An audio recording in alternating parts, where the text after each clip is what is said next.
Good evening and thanks for joining us. I'm Jessica Harrington. Tonight on the Now Bakersfield, how a local restaurant is partnering with a local program to help make sure those in need have something to eat. Plus, a new club at a local middle school is aiming to give students a voice on campus. We take a look at the Students Lead Education Club. It's all ahead on the Now Bakersfield. Chris?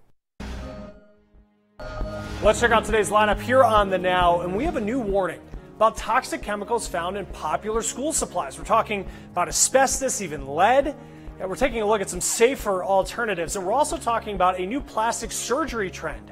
Doctors getting more and more requests for, frankly, an unattainable look. So we're going to tell you what's behind that. And millions of us could get hit with a surprise tax bill next year. Not fun. Yeah, with those changes to the new tax law, well, your company might not be withholding enough money. So we're going to talk to a tax pro about how to make sure you're not caught off guard. We have that and much more here on the Now. Back here at home, it's not a list where we want to come out on top, but according to Kern County Public Health, Bakersfield ranks #1 in the nation for people in a metropolitan area who don't have access to the food they need. The Now's Alyssa Flores tells us about a new approach tapping into extra food that's being thrown away every day and distributing it where it will go to good use. Alyssa? Yeah, Jessica, this program is making the most of leftovers, starting with what kids leave uneaten and untouched at school, and making sure that more families in Kern County will know exactly where their next meal is coming from.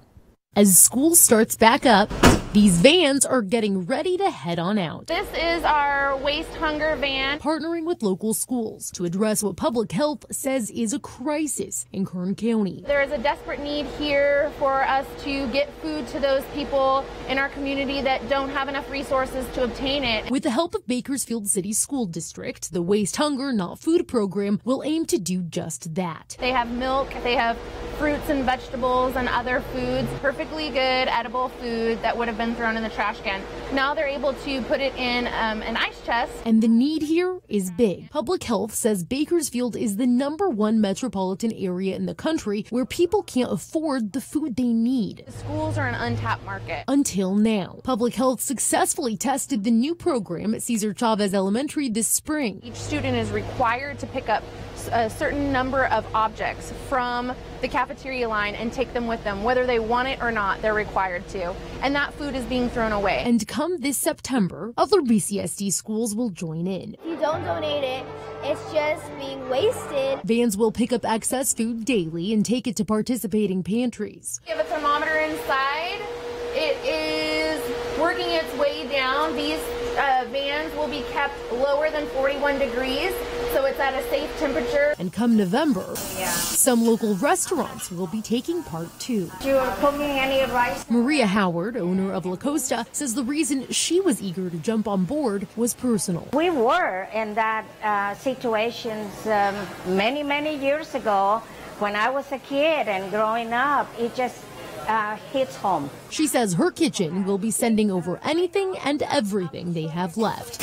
Just about anything that we can send over and it can be used. Everybody likes Mexican food, I hope, anyways. And when they don't have leftovers, she says she'll make sure she has something to send to those who need it. Donating food specifically made for that purpose. People goes to bed hungry at these times.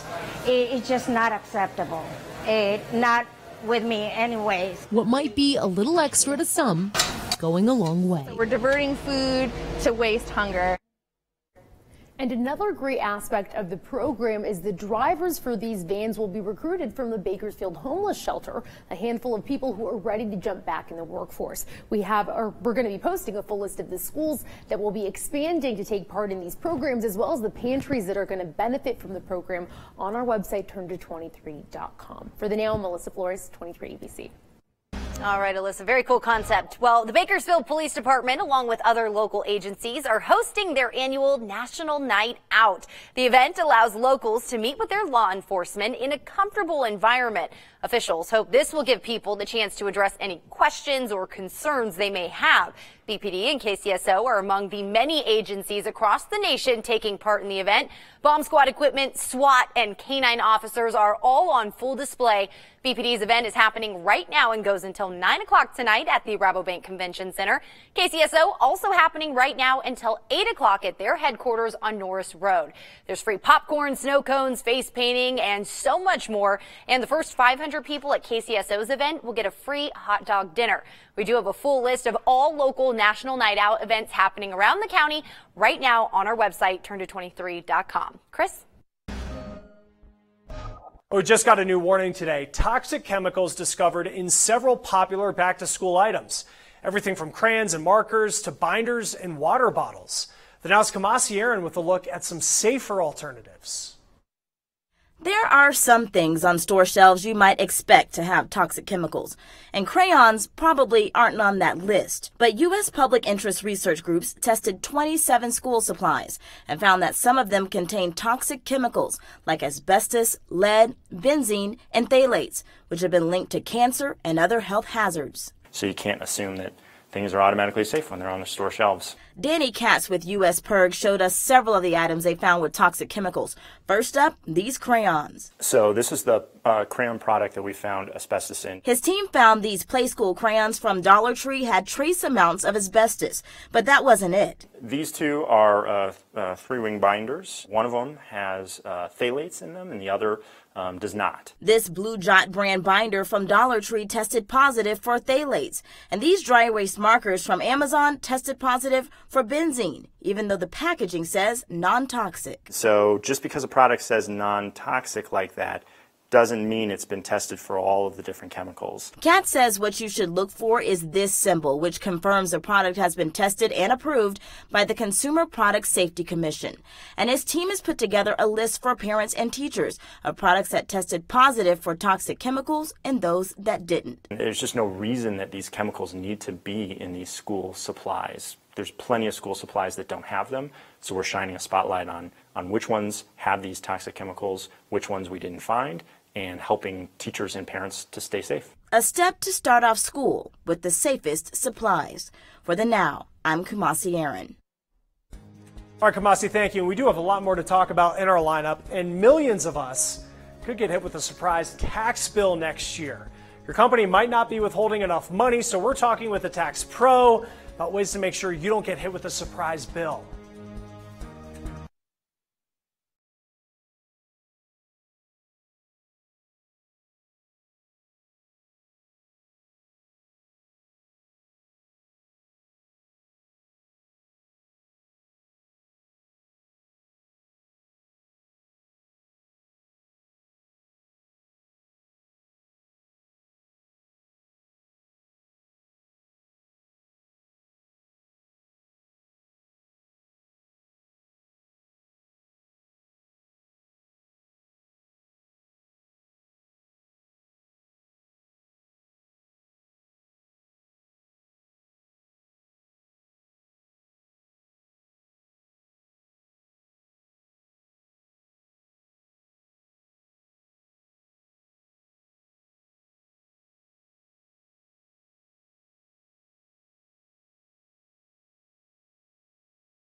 We've been warning you for months here on The Now that you better double check your tax withholdings. Government watchdog groups worried that millions of us might end up paying. Yeah, people who are usually used to just getting a refund that time of year. So what do you have to do to make sure you don't end up owing any money? Well, The Now's Annie Taylor getting some advice from a tax pro. Getting a big paycheck is nice to see, but not at the expense of your bank account come tax season. And that means we have to shell out money to the IRS. Typically, about 18% of Americans are under-withheld and owe money instead of getting a refund, according to MarketWatch. But this year, the Government Accountability Office says 3 million more people are expected to join that 18%. Tax attorney Michelle McCarthy says majority of the people expected to owe money to the IRS will be large families because of certain changes made in the new reform. The loss of the personal exemption affects larger families because if you're just a family of two, your loss of your personal exemption is still a benefit because your standard deduction doubled. Those who are single or married without kids, Michelle says you shouldn't need to worry. You benefit from the reform. Even if not enough money is being withheld, Michelle says it's not too late to make adjustments to ensure you don't owe at the end of the year. Here are a few things you can do. Have a CPA crunch your numbers and speak to your company about adjusting your withholdings. They would just have to fill out the W-9 form. They can say, you know, I've talked to a CPA and I don't want to end up owing, so I need to claim fewer dependents. Whether you know if you will or will not owe the IRS at the end of the year, Michelle encourages everyone to save just in case. Always just putting money away for savings is a good plan because then if it comes April and you don't need it, now you have an extra savings account. For The Now, I'm Annie Taylor. All right, Annie, thank you. Let's get to the Now news feed. The amount of people without power almost a year after Hurricane Maria is now just 25. That's according to numbers put out by the Puerto Rico Electric Power Company. Bad news, though, blackouts, they continue across the island. U.S. troops deployed overseas will no longer be able to use fitness trackers and apps that use GPS. The Defense Department says it's for people deployed to sensitive areas. There are concerns that those apps give away secret locations. More trouble for President Trump's star on the Hollywood Walk of Fame. Now the mayor of West Hollywood saying he wants it gone. The city passed a symbolic resolution for it to be removed. They say it's over the fact that they feel the president attacks minorities. The star has been vandalized multiple times since the president took office. Well, there is an important conversation you need to have with your doctor if you're on prescribed medication. That's because some physicians, they are getting special treatment from pharmaceutical companies and prescribing certain drugs more, and it really could cost you because, take this for example, cardiologists taken out to dinner by reps for Pfizer and AstraZeneca, they ended up prescribing 2 of their expensive cholesterol meds, Lipitor and Crestor, 73% more. That's according to research just released by the National Bureau of Economic Research. Now, this sort of whining and dining, it's actually illegal. There are some general guidelines on what's acceptable and what's not, but really no black and white rules. That is except in New Jersey. New restrictions going in this year. They cap how much doctors can accept from companies for things like consulting and speaking, and they also put a $15 limit on drug companies paying for doctors' meals. Now, we did talk to healthcare advocates, and they suggested this sort of practice could really hurt patients because they may respond better to other drugs. Also, patients might be spending too much on brand drugs when the generic can work as well.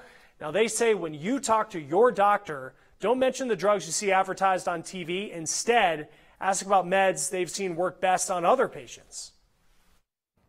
All good tips. Thanks, Chris. Well, today some local students went back to school, but not in the way you would think. Check this out. These students will be a part of the new Students Leading Education, or SLED Club, at Norris Middle School. Students Leading Education is a movement to increase student voice and leadership at their campus. Those in the SLED Club will help identify areas of change and improvement on campus, come up with solutions, and manage the projects from start to finish.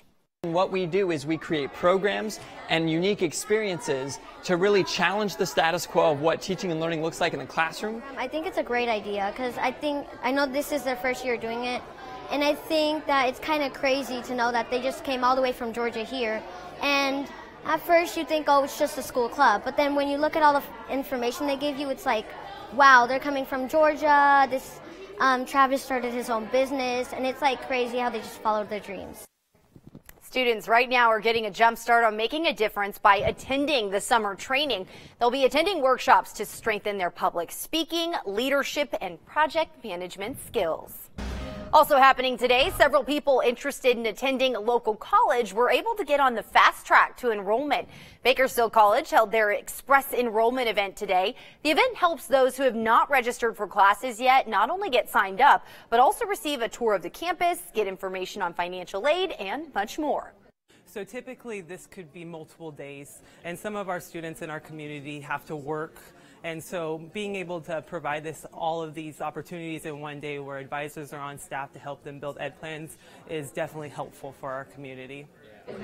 There was also free food, merchandise, and several prizes given out to those who attended the event today. And taking a live look outside in downtown Bakersfield, wow, still looking overcast. You can tell our air quality is not good, but we were kind of spoiled today, Allison. We really were. Thankfully, we were below the triple digits today, but unfortunately very hazy. You can still see that haze hanging out across the horizon. 99 degrees as our high here in Bakersfield, but temperatures just slightly warmer than what we were feeling this time yesterday, and they are only going to continue to climb as we head through the rest of your work week. That's all due to high pressure that's dominating over the desert southwest today, and that's continuing for at least the next week, actually. And unfortunately, that nice breeze that we were feeling yesterday, not here anymore. Just 7-mile-per-hour winds for us here in Bakersfield right now, 20 up in the Kern River Valley and nearing 25 in some of our desert cities. Now, unfortunately, that is only bringing more smoke into the county, so our air quality is slightly worsening. We will still be unhealthy for sensitive groups tomorrow with an AQI of 136, and it looks like that number will be increasing as we head through the rest of your work week. So this air quality warning that we've been tracking has been extended through Thursday at 4:45 p.m., but it looks like that could be extended through the rest of the week as well. And temperatures heating up. The excessive heat warning in our desert will be starting tomorrow at 10 a.m., continuing until 9 p.m. on Thursday. Now, as temperatures for us here in Bakersfield are heating up to 106 on Thursday, Wednesday and Thursday will be the hottest days of the week. We are still hanging out in the triple digits into early next week, but it looks like we could possibly be breaking this next heat wave through the middle of next week. But now Bakersfield will be right back.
Let's get you to this video here in the Now newsfeed. Look at this, a man coming just too close for comfort with a great white shark off of Massachusetts. He was on a research trip when this shark just breached, jumping right out of the water, almost getting him. Experts say encounters, they are rare, but this video shows it's possible.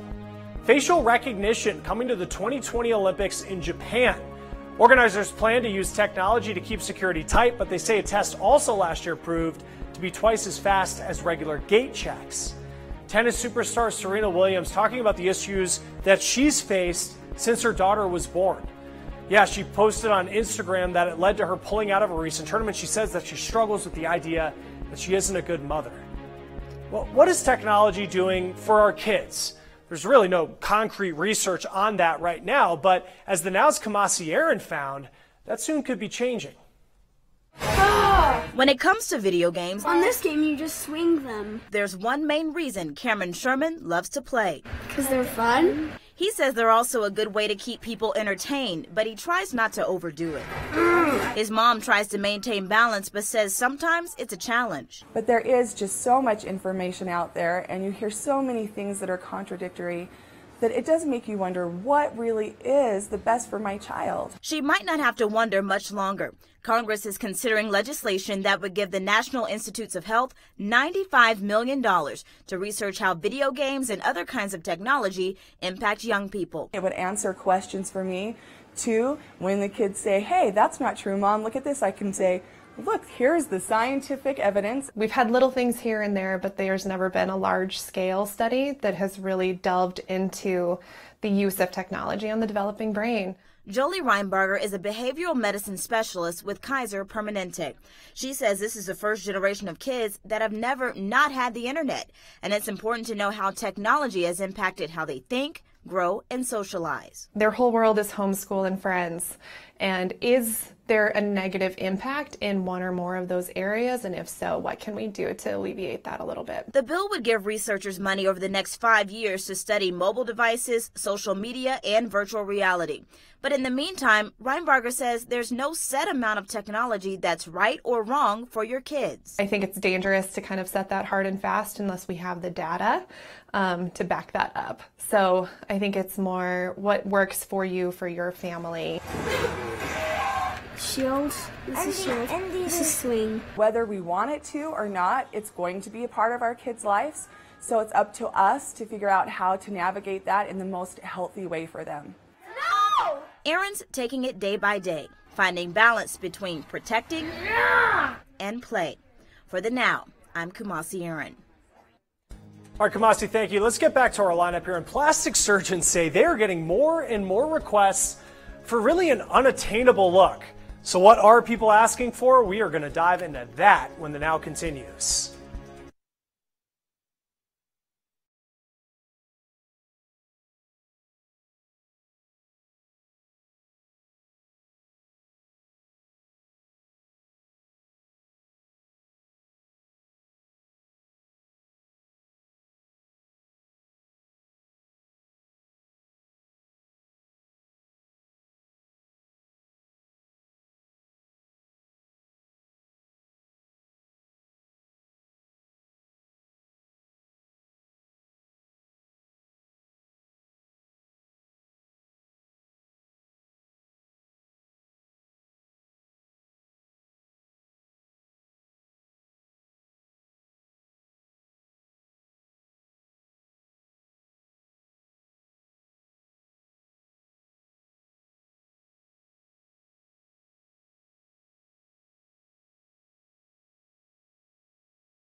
Well, you know those fuzzy face filters that everybody uses on their pictures, whether it's on Snapchat or Instagram, kind of just makes you look better?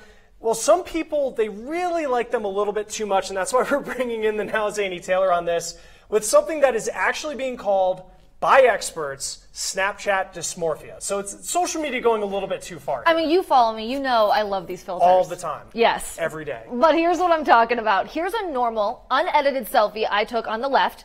On the right, I added a filter to the same picture. People love these distorted pictures so much that they're actually paying to try and look like that all the time. In an article just published in the Journal of American Medical Association, researchers found more people visiting dermatologists and plastic surgeons with filtered pictures of themselves. Yes, so doctors warn this is not an obtainable look. Before, people would go in and bring pictures of celebrities to try to look like them. Now they want fuller lips, even bigger eyes, maybe a thinner nose. Most recent data shows 55% of plastic surgeons said they had more patients asking to look better in selfies. People may be obsessed to the point it turns into body dysmorphic disorder. And the paper states that filtered selfies can be especially harmful for those people and adolescents. Really interesting, Annie. Thank you. And with Toys R Us out of the picture, there are hundreds of giant empty stores all across the country. Tomorrow on the Now, a look at the economic impact this can have on those shopping centers. We dug up some pretty interesting information about what these empty storefronts could mean for other businesses in our community. And coming up tonight on 23 ABC News at 11, new details released about a shooting involving 2 Bakersfield police officers that left a man dead and both officers seriously injured. Details on why the DA's office ruled the shooting as justified. Again, that's tonight on 23 ABC News at 11. Switching to weather now, we were kind of spoiled today in temperatures, not so much in air quality. I right, know, Allison? unfortunately. Thankfully, temperatures at a high of 99 degrees for us here in Bakersfield, so just 1 degree off the triple digits. Unfortunately, they will be back later this week, but our air quality is slowly increasing. We will still be unhealthy for sensitive groups tomorrow with an AQI of 136 as more smoke makes its way into the county. But as for temperatures, it's going to be hot with bad air quality. 105 on Wednesday, up to 106 on Thursday. Wednesday and Thursday, the hottest days of the week, though, thankfully. And then we're down to the lower 100s. That's some good news. I know. We'll take what we can get. That's going to do it for us on the Now Bakersfield. We'll see you back here tonight at 11.